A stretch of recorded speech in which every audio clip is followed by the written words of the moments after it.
ಎಲ್ಲರಿಗೂ ನಮಸ್ಕಾರಗಳು. ಜೈ Shriram. Welcome back to Roxy's capture channel. ಎಲ್ಲರೂ ಹೇಗಿದ್ದೀರಾ? ಹಾಗೆ ನಂದು ಕಮೆಂಟ್ ಮಾಡಿಬಿಡಿ. ಹಾಗೆ ಆಟಿ ತಿಂಗಳಂತೂ ಮುಗಿತಾ ಬಂತು. ಹಾಗೆ ನಮ್ಮ ಮನೆಯಲ್ಲಿ ಆಟಿ ಕಳಿಂಜ ಬಂದಿದ್ರು. ಆಟಿ ಕಳಿಂಜ ಅಂದರೆ ಯಾರು? ಯಾಕೆ ಬರ್ತಾರೆ? ಈ ಉಡುಗೆ ತೊಡುಗೆಗಳನ್ನೇ ಹಾಕೊಂಡು ಯಾಕೆ ಬರ್ತಾರೆ? ಅದಕ್ಕೆಲ್ಲ ನನಗೆ ತಿಳಿದಿರುವಂತಹ ಮಾಹಿತಿಯನ್ನು ನಾನು ನಿಮಗೆ ತಿಳಿಸ್ತೇನೆ. ಬನ್ನಿ. ಆಟಿ ತಿಂಗಳು ಅಂತ ಹೇಳಿದರೆ ಒಂದು ಕೆಟ್ಟ ಸಮಯ ಅಂತಲೇ ಹೇಳ್ಬೋದು. ಯಾಕಂತ ಹೇಳಿದರೆ ಈ ಸಮಯದಲ್ಲಿ ಯಾವುದೇ ಒಂದು ಶುಭ ಕಾರ್ಯಗಳಾಗಿರ್ಬೋದು ಯಾವುದು ನಡೆಯುವುದಿಲ್ಲ. ಇದರ ಬದಲು ಕುಲೆಗಳ ಮದುವೆ ಹೀಗೆ ನಾನಾ ರೀತಿಯಾದಂತಹ ಬೇರೆ ಬೇರೆ ವಿಧವಾದಂತಹ ಬೇರೆ ಕಾರ್ಯಕ್ರಮಗಳನ್ನು ನಡೆಯುವುದನ್ನು ನೋಡ್ತೇವೆ. ಹಾಗೆ ಈ ಸಮಯದಲ್ಲಿ ರೋಗ ರುಜಿನಗಳ ಸಂಖ್ಯೆ ಕೂಡ ಜಾಸ್ತಿ ಆಗುವುದನ್ನು ಕೂಡ ನೋಡ್ತೇವೆ. ಅಂತಹ ಸಮಯದಲ್ಲಿ ಹಿಂದಿನ ಕಾರಣದಿಂದಲೂ ಕೂಡ ಈ ಒಂದು ಆಟಿ ಕಳಿಂಜ ಮನೆ ಮನೆಗೆ ಬಂದು ಈ ವಿಷಯವನ್ನು ತಿಳಿಸ್ತಾ ಬರ್ತಾನೆ. ರೋಗ ರುಜಿನಗಳ ಸಂಖ್ಯೆ ಜಾಸ್ತಿ ಆಗ್ತಾ ಇದೆ, ಜಾಗ್ರತೆ ವಹಿಸಿ ಅಂತೇಳಿ ಎಲ್ಲರಿಗೂ ಕರೆ ಕೊಡಲಿಕ್ಕೆ ಬರುವಂತಹ ಆಟಿ ಕಳಿಂಜನನ್ನು ನಾವು ಆಟಿ ಕಳಿಂಜ ಅಂತೇಳಿ ಕರಿತೇವೆ. ಹಾಗೆ ಇವನ ವೇಷಾಲಂಕಾರ ನೋಡಲಿಕ್ಕೆ ಹೋದರೆ ಮುಖಕ್ಕೆ ಒಂದು ಸಾಂಪ್ರದಾಯಿಕವಾಗಿ ಬಣ್ಣ ಹಾಗೆ ತೆಂಗಿನ ಗರಿ ಎಲೆಗಳಿಂದ ಇವನ ಒಂದು ಅಲಂಕಾರ ತುಂಬಿಕೊಂಡಿರುತ್ತದೆ. ಅಂತೂ ಇಂತೂ ಆಟಿ ಅಮಾವಾಸ್ಯೆಯ ದಿನ ಬಂತು ನೋಡಿ. ಎಲ್ಲರಿಗೂ ಆಟಿ ಅಮಾವಾಸ್ಯೆಯ ಶುಭಾಶಯಗಳು.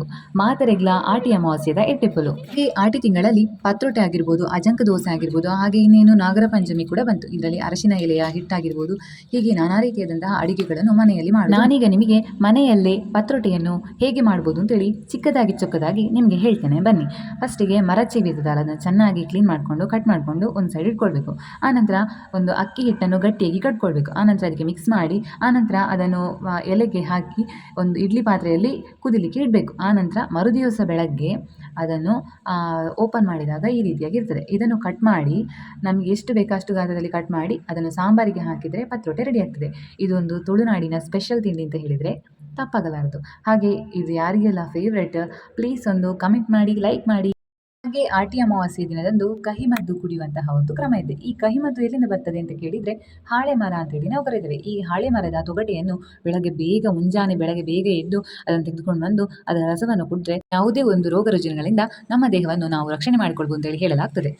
ಹಾಗೆ ನಮ್ಮ ಬೆಳಗ್ಗೆ ಬೇಗ ಎದ್ದು ಪತ್ರೋಟೆಯ ಜೊತೆ ಇಡ್ಲಿ ಕೂಡ ಮಾಡಿದ್ರು. ಹಾಗೆ ನಿಮಗೆ ಇಡ್ಲಿ ಹೇಗೆ ಮಾಡೋದು ಅಂತೇಳಿ ಬೇಕಿದ್ರೆ ಕಮೆಂಟ್ ಮಾಡಿ. ಇನ್ನೆಲ್ಲದು ನೋಡಿದ್ದೀರಾ? ಇದು ಬಿದಿರಿನ ಚಿಗುರು. ಇದನ್ನು ನಾವು ಕಣಿಲೆ ಅಂತೇಳಿ ಕರಿತೇವೆ. ಇದನ್ನು ನಾವು ಆಟಿ ತಿಂಗಳಲ್ಲಿ ಸಾಂಬಾರು ಮಾಡಿ ತಿಂತೇವೆ. ಇದು ತುಂಬ ರುಚಿಯಾಗಿರ್ತದೆ ಮಾತ್ರ.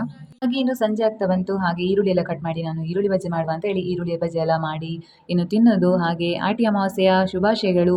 ಎಲ್ಲರೂ ಕಹಿಮದ್ದು ಕುಡೀರಿ ಅಂತ ಹೇಳ್ತಾ ಎಲ್ರಿಗೂ ರಾಮ್ ರಾಮ್.